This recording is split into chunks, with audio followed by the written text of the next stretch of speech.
나누고자 합니다. 데살로니가에도 교회가 세워졌습니다. 그렇다면 교회는 어떻게 세워졌을까? 이 이야기가요, 사도행전을 보면은 나와 있어요. 사도행전은 이제 역사의 시간의 흐름처럼 쭉 전개가 되어지거든요. 그래서 사도행전에 보면은, 사도행전의 17장에 보면은 바울이 전도하는 이야기가 나와 있어요. 바울이 데살로니가 지역에 가서 거기서 전도를 합니다. 복음을 전합니다. 거기는 3번의 안식이라고 되어 있어요. 3번의 안식이라는 얘기는 3주란 얘기죠. 안식일에 회당에 들어가서 회당에 모인 사람들을 대상으로 강론을 하는 거예요. 말씀을 전합니다. 근데 그 안에는 경건한 헬라인들이 있어요. 헬라인들이 있고, 또 큰 무리, 헬라인들의 큰 무리들이 있었고, 거기에는 귀부인들, 여러분이 옷도 잘 입고, 장식도 많이 하고, 그런 거 여러분이 옛날 떠올리면 아시겠죠? 그런 사람들이, 먹고 살만한 그런 분들이겠죠. 그런 분들이 딱 그 얘기를 딱 들었는데, 바울의 그러한 강론을 들으면서 마음의 감동을 받고, 그 신 나도 믿고 싶다. 그렇게 생각을 하는 것이죠. 그래서 이 3주간 전했다. 3주뿐만 전하겠습니까?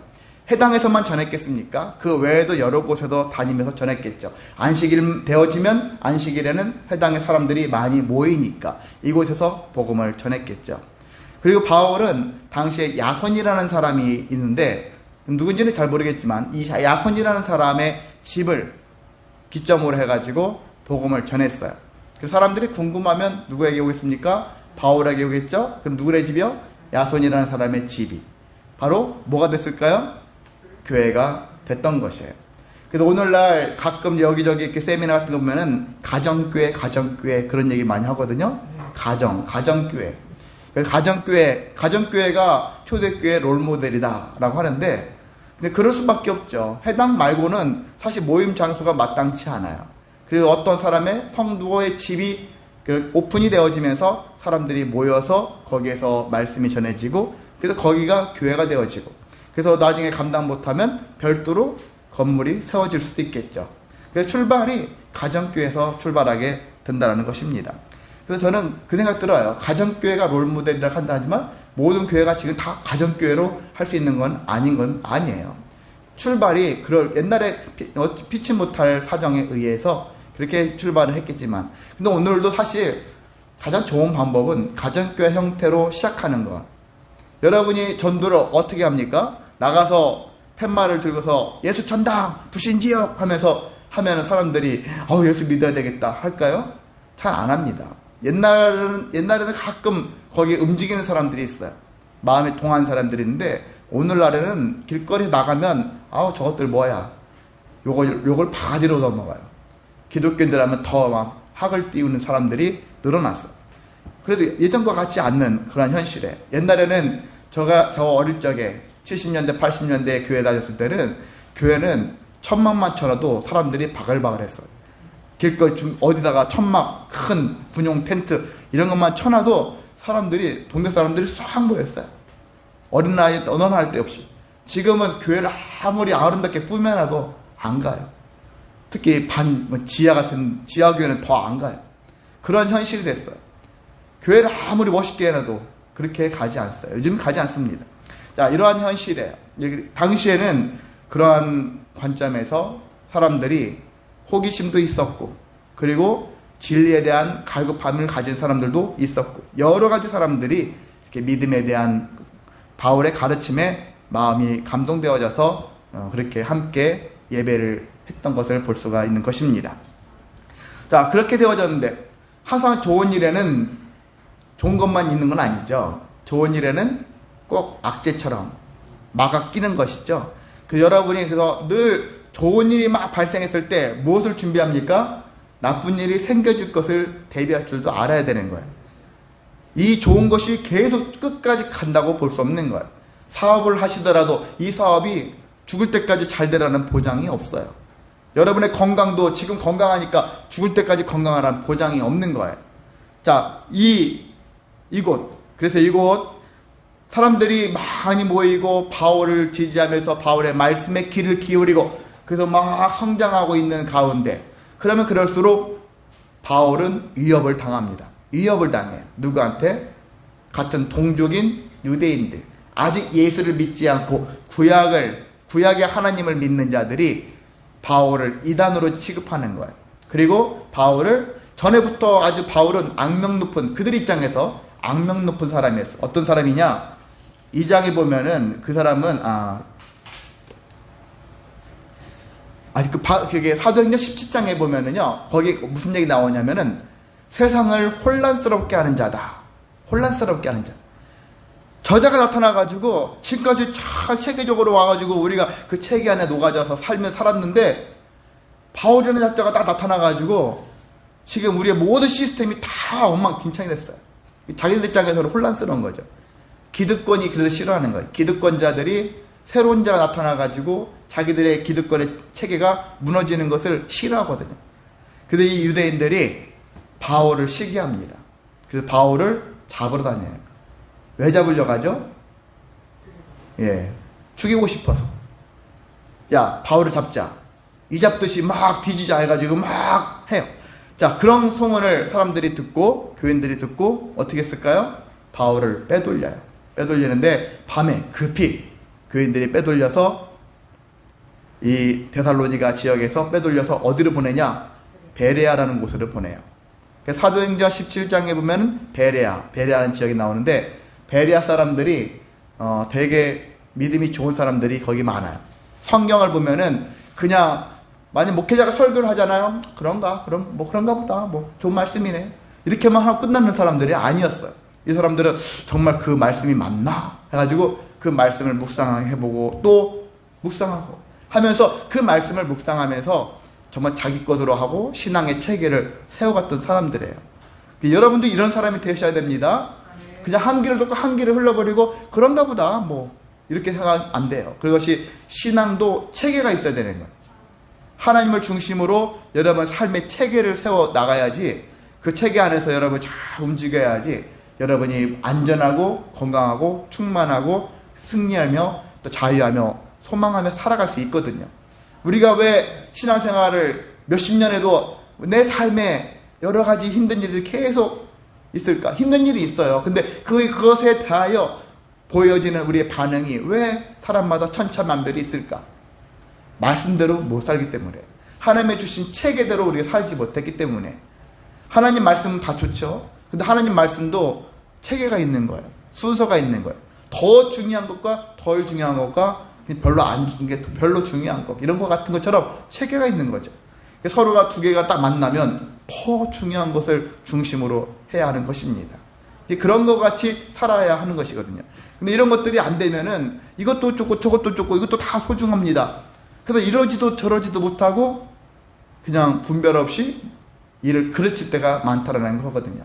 그러니까 여러분이 신앙도 체계가 필요하다 아셔서 신앙생활의 체계를 아시면 이 삶의 체계도 아실 수 있고 모든 인생을 내가 어떻게 살아가야 될지 그것들을 알 수 있기 때문에 분명히 세상에서만 여러분이 찾지 마시고 주님을 통해서 내 삶의 체계, 내 삶이 어떻게 흘러가는지를 아셔야 되잖아요. 제가 군대 갔을 때, 군대 가기 전에 저 군대에 대해서 하나도 모르고 들어갔어요. 그래서 하나에서 열까지 처음 보는 거예요, 다. 그러니까 앞으로 어떻게 무슨 일이 펼쳐질지를 모르겠는 거예요. 선배들한테 정보를 못 듣고 들어갔어요. 군대 가면은 어떤 일이 발생하고 이 고참들과 아니 뭐 간부들과 어떻게 관계를, 어떤 식의 일들이 형성되는지 이걸 좀 알고 왔으면은 거기에 적절하게 조치를 취했을 건데 그거 모르고 가니까 정말 다 흔히 속된 말로 어리버리한 거예요. 이 다음을 예측을 못 하겠는 거죠.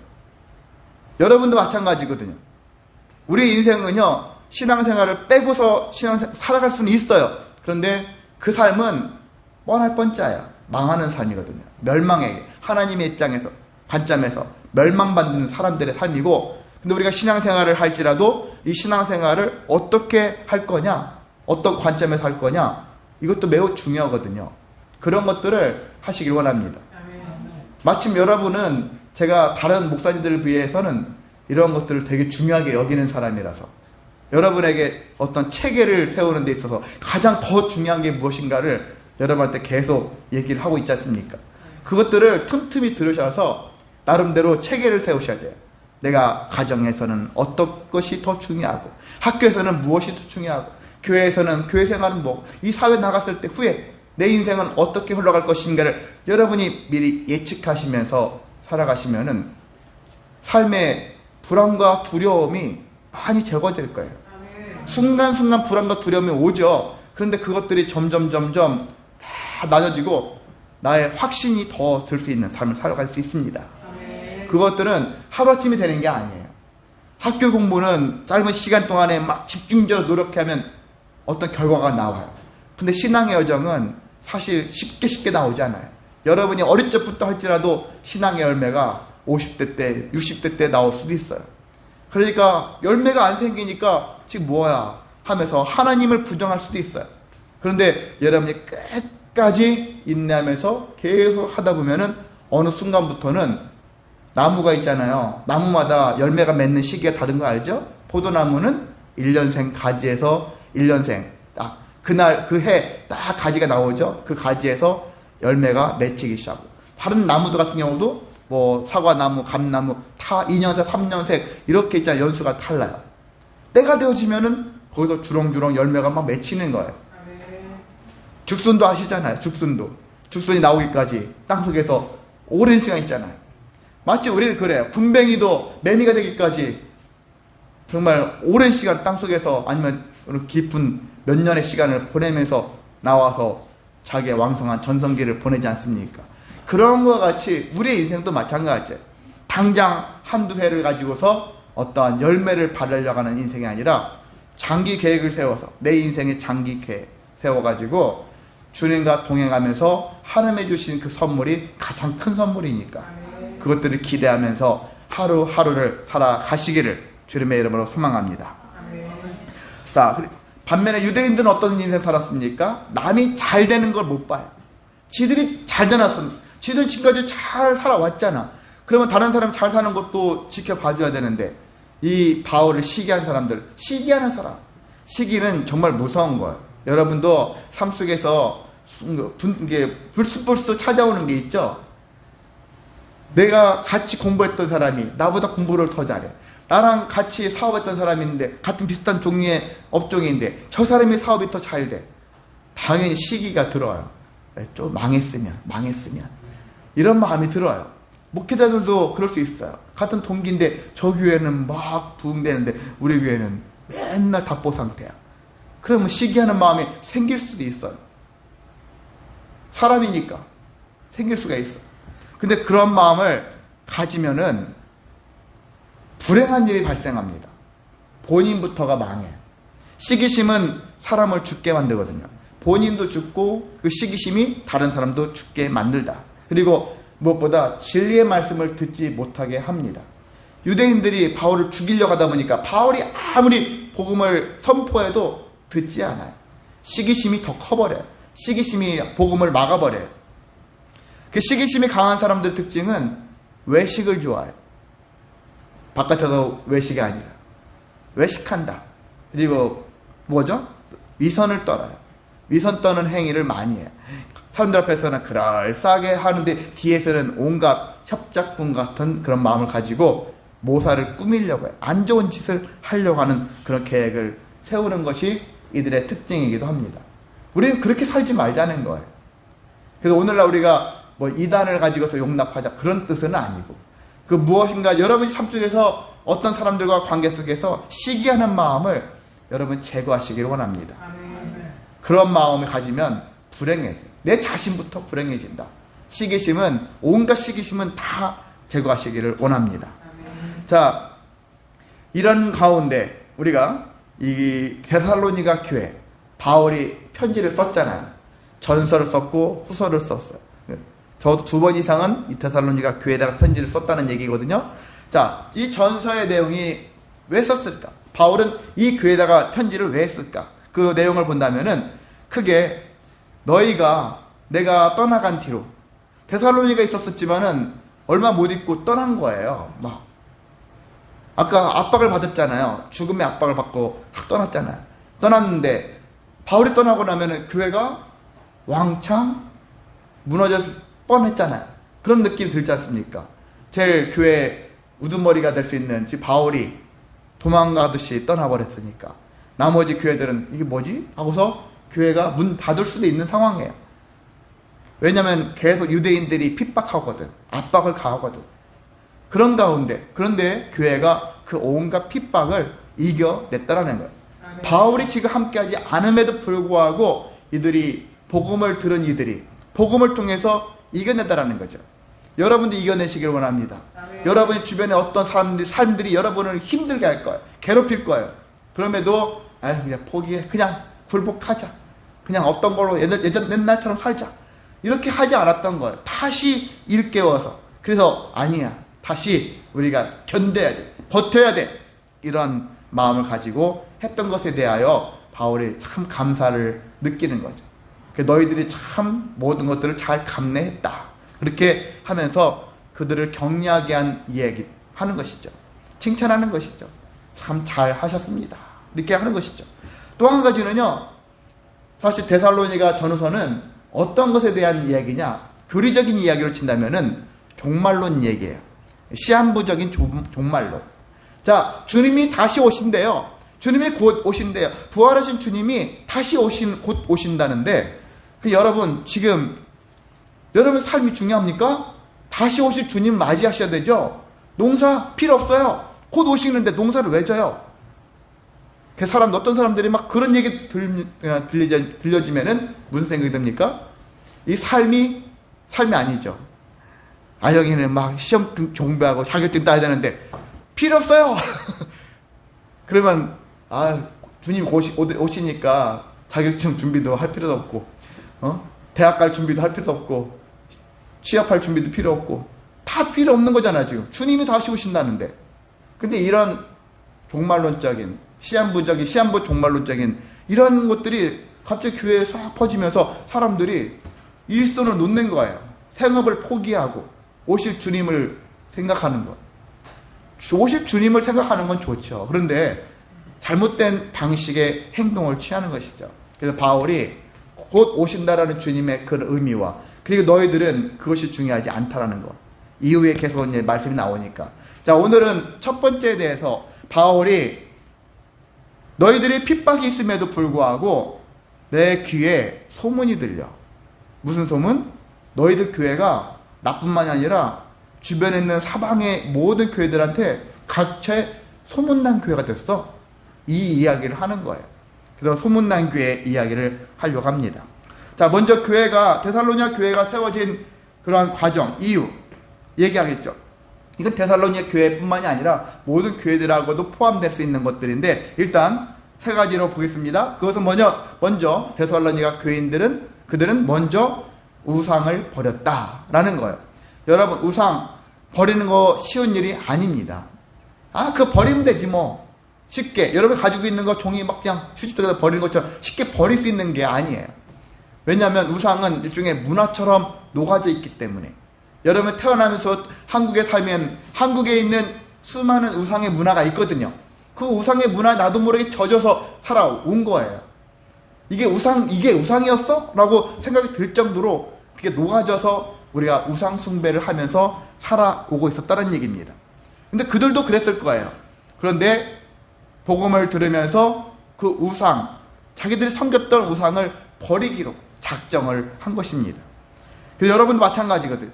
근데 이 우상을 버리기로 했는데, 만약에 이런 과정에서 어떤 일이 발생하느냐, 아직도 우상에 대한 그런 잔존감을 가지고 있는 사람들 있잖아요. 그 사람들이 자기의 삶을, 가정에서, 직장에서 뭐 어떤 일을 하려고 하는데 악재가 발생했어.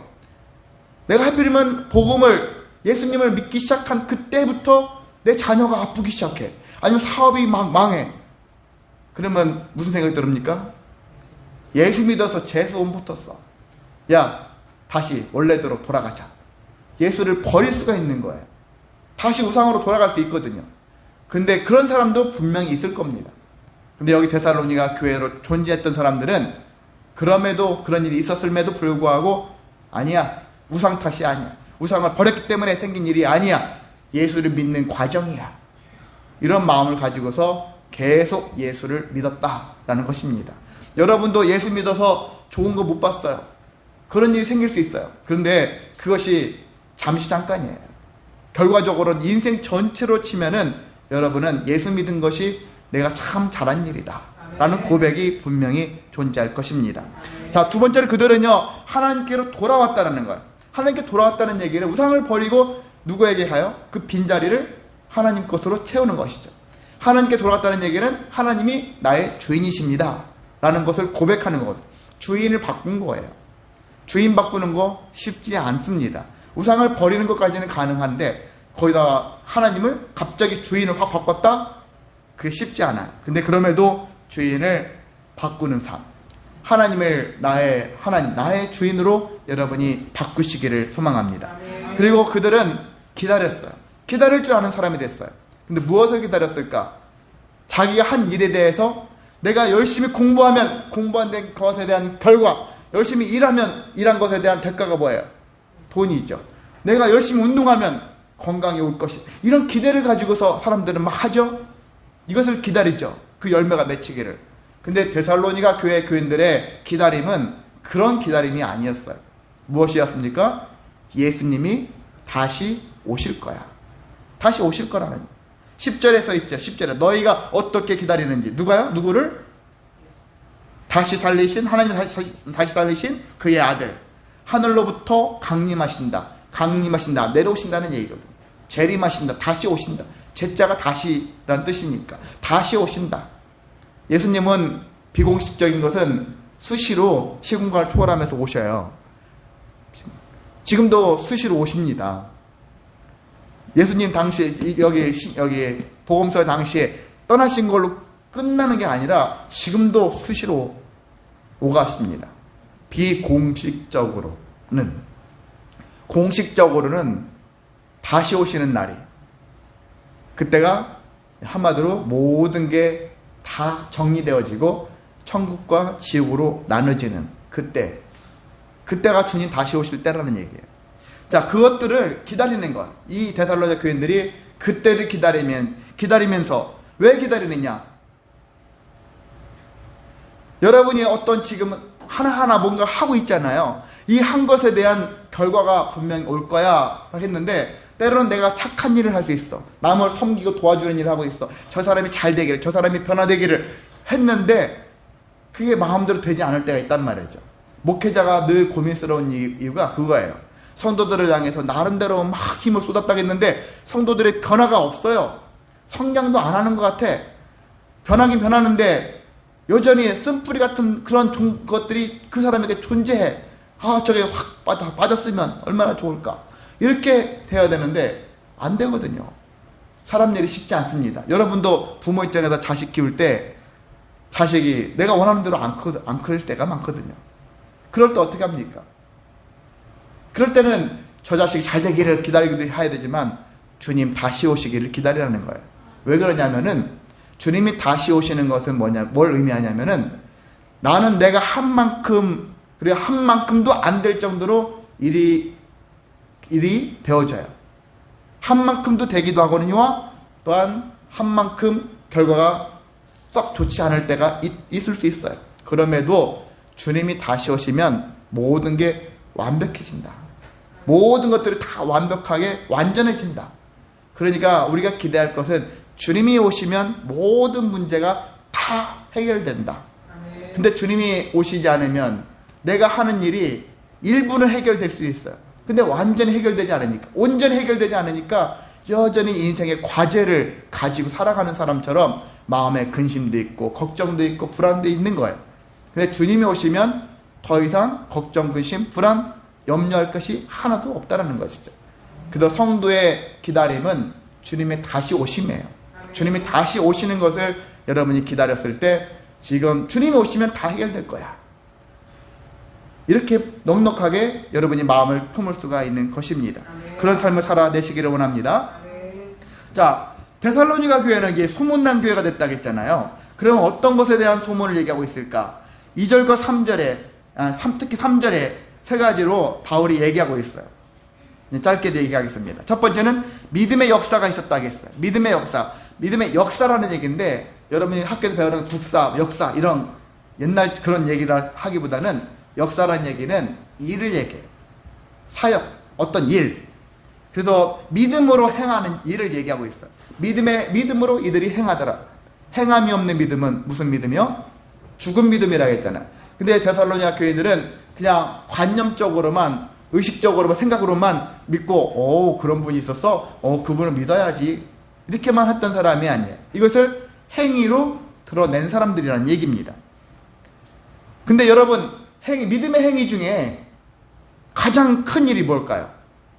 내가 예수님 믿었더니 방언할 줄 알아. 내가 예수님 믿었더니 기적이 나타나. 막 사람 막 만지면 몸이 막 낫는 그런 일이 있어. 귀신이 막 도망가. 그런 것이 믿음의 큰 역사일까요? 이것은 우리 삶의 중요한 역사가 아니에요. 큰 역사가 아닙니다.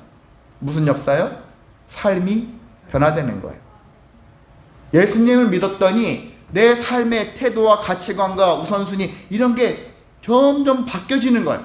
하나님이 원하시는 기뻐하실 만한 모습으로 점점 바뀌어지는 거예요. 우리 친구들도 어릴 적부터 봤는데 시간이 지날수록 초등학교, 중학교, 고등학교 갈수록 참 그래도 잘 바뀌어져서 감사를 드려요. 일부는 떠나기도 하고 일부는 다른 길로 가기도 하고 했지만 그럼에도 불구하고 여기에 남아있는 우리 친구들이 그래도 옛날에 옛날에 비하면 참 저들이 얼마나 믿음 가운데 그래도 살기 위해서 힘쓰는가 감사하더라. 그런 변화가 있기를 원합니다. 신앙생활은 늘 변화야.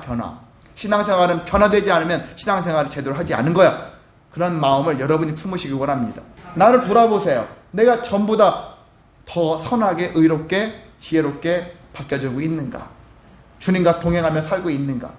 그러한 변화를 이루며 살아가시기를 소망합니다. 자, 사랑의 수고가 있었다겠죠? 사랑의 수고도 마찬가지죠. 사랑이라는 거, 여기서 말하는 사랑은요, 나 너 사랑해. 말로만 사랑하는 것이 아니야. 연인들 보면은 그 사랑, 말로는 막 엄청 좋은 얘기하고 편지 써가면서 사랑 고백을 하잖아요. 근데 진짜 사랑이 뭐라 합니까?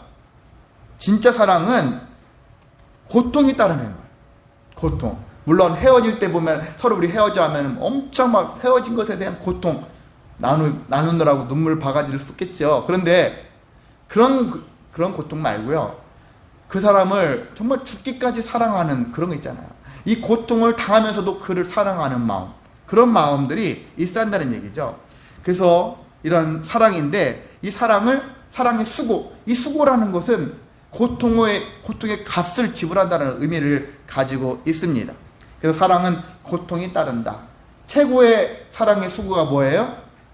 하나님이 아들 예수를 이 땅에 보내시고 십자가에 못 박혀 죽게 하시고 한 과정. 그 과정들을 생각한다면은 사랑의 수고가 바로 이와 같다라는 것입니다. 여러분이 사랑에는 고통이 따른다. 사랑이 좋죠. 사랑하며 살아야 되죠. 근데 그 고통을 여러분이 염두에 두고 사랑에는 고통이 따른다. 그래서 내가 사랑을 하되 어떤 고통도 감내하면서 사랑의 수고를 하겠다. 여러분 주변에 말 안 듣는 사람들 있잖아요. 내 뜻대로 안 되는 사람들 있지 않습니까? 근데 그 사람에 대해서도 계속 사랑하면서 내가 그를 위해서 기도하고 눈물을 흘리고 간구하고 절박하게 간절하게 간구하여서 그가 잘 선하게 돌아오기를 하는 것도 사랑의 수고 중에 하나일 거라고 생각이 듭니다. 그래서 우리는 이러한 수고를 아끼지 않아야 되겠습니다. 세 번째는 소망의 인내가 있다는 얘기죠. 소망의 인내는 아까 주님이 다시 오실 그것과 유사할 수 있어요. 그래서 간단하게 하면 소망이 크면은 무엇도 클까요? 인내도 커요. 소망의 인내라는 말 같이 붙여놔요. 소망과 인내를 연결시켜 버렸어요. 왜? 소망이 크면 인내도 크다. 여러분이 짧게 해가지고 어떤 성과를 이뤄내는 사람들은 인내 시간이 짧아요. 그렇잖아요. 조금만 인내하면 돼. 근데 엄청 큰 것을 얻기를 원한다면, 만약 대학 가려고 하면 초등학교, 중학교, 고등학교 몇 년이에요? 12년간을 일단 막 공부를 해야 돼. 기본 12년을 공부해야 돼. 좋은 대학 가려면 더 많이 공부를 해야 돼. 더 많은 시간이 필요해. 더 인내해야 되잖아요. 근데 인생이 여러분이 더 성숙한 모습으로 살아가려면 40-50년 더 살아야 돼요. 더 살면서 수많은 인생을 살면서 성숙해져간 삶을 살아갈 수 있거든요. 그런 것처럼 여러분의 소망, 내가 좋은 아빠, 좋은 엄마, 좋은 게 또 뭐죠? 부모, 좋은 자녀, 뭐 이렇게 되고 싶을 그런 사람들 있지 않습니까? 이게 말처럼 쉬운 건 아니죠. 나 좋은 대학 갈 거야 하고 좋은 부모가 될 거야. 무엇이 어렵습니까? 좋은 부모가 되는 게 더 어려운 거예요. 엄청난 노력을 해야 돼요. 엄청난 삶의 변화를 겪지 않으면 살아갈 수 없는 거예요. 예, 그런 것처럼. 근데 여기서 최고의 소망은 무엇입니까? 최고의 소망. 하나님 나라 가는 거잖아요. 하나님 나라 가는 거예요. 주님이 다시 오시고 내가 하나님 나라 가는 게 신앙인의 가장 최고의 소망이 되는 것이거든요. 최고의 소망이라는 얘기는 뭐예요? 그만큼 인내도 길다는 거예요. 평생 살면서 인내할 일이다라는 거죠. 그래서 신앙생활은 소망의 삶이지만 인내의 삶이라는 것입니다. 그래, 신앙생활하면서 여러분이 인내를 못 배웠다면 내가 제대로 된 신앙생활을 안 한 거예요. 신앙생활을 제대로 하면은 인내할 줄 아는, 잘 자란 것들 충분히 인내할 수 있어요. 삶 속에서, 가정에서, 직장에서, 학교에서, 여러 가지 공동체에서 발생하는 수많은 인내할 것들 있잖아요. 그것들을 인내할 수 있어요. 하나님의 오실, 예수님이 다시 오실 그것들을 인내할 줄 아는 사람들은 그런 것들을, 그런 힘을 여러분이 가지시기를 원합니다. 아멘. 자, 바울은 데살로니가 교회에 대해서 성경 2절부터 10절까지 여러 가지 말씀을 이렇게 따와서 보면은 어떤 교회를 인식했느냐? 4절에 보면 하나님의 사랑하심을 받은 교회였다. 하나님의 택하심을 받은 교회였다. 5절에 보면 복음의 능력이 살아있는 성령이 역사하는 교회였다. 그리고 6절과 7절에 보면은 본받는 교회였고 본이 되는 교회였다라는 것입니다. 누군가를 위해서 내가 본받는 사람인 것처럼 보이게 하려고 그렇게 하는 거 아니에요. 우리가 제대로 성실하게 신앙생활을 하다 보면은요, 아까 있잖아요. 믿음의 역사, 사랑에 쓰고 소망의 인내와 같은 일들을 감당하면서 그걸 참아내고 끝까지 하는 일을 하게 되어지면은 주변 사람이 본이 되는 거예요. 근데 데살로니가 교회 교인들도 처음부터 된 게 아니라 처음부터 바울 아니면 주님을 통해서 본을 받았다. 6절에 나와 있죠. 우리와 주를 본받은 자가 되어서 결과적으로 다른 교회들이 데살로니가 교회를 본받는 교회가, 본이 되는 교회가 되었다라는 것입니다. 여러분도 그렇게 되시기를 원합니다. 아멘. 교회에서는 목사가 본받는 그러한 본이 되는 사람이 되어야 되겠지만 또 여러분도 또한 본이 되어지는 그런 삶을 살아야 하는 것과 같습니다. 아멘. 그래서 우리가 이렇게 소문난 교회, 무엇으로 소문날까? 교회가 크대, 교회가 멋있대, 교회가 사람 많대, 교회가 막 재정이 넘친대, 그런 걸로 소문난 교회가 아니라 거기 뭐 좋은 프로그램들이 많대, 별의별 것들이 있어, 그런 걸로 소문난 교회가 하나님이 기뻐하시는 교회는 아닙니다. 여기 데살로니가 교회처럼 믿음의 역사, 사랑에 쓰고 소망의 인내가 풍성한 교회, 성령이 역사하는 교회, 말씀이 충만한 교회, 은혜가 충만한 교회, 그런 교회가 소문난 교회다. 그건 누가 할 수 있습니까? 주님을 통해서 저와 여러분이 만들어갈 수 있는 거예요. 우리가 해야 되는 것입니다. 어떤 한두 사람이 하는 것이 아니라 내가 할 수 있는, 내가 해야 되는 거야. 이런 마음을 가지고서 여러분이 임하시면 하나님의 크신 은혜가 삶 속에서 넘치게 될 줄을 믿습니다. 아멘. 저와 여러분 모두가 소문난 인생이 되시기를 주님의 이름으로 소망하고 축복합니다. 아멘. 다 같이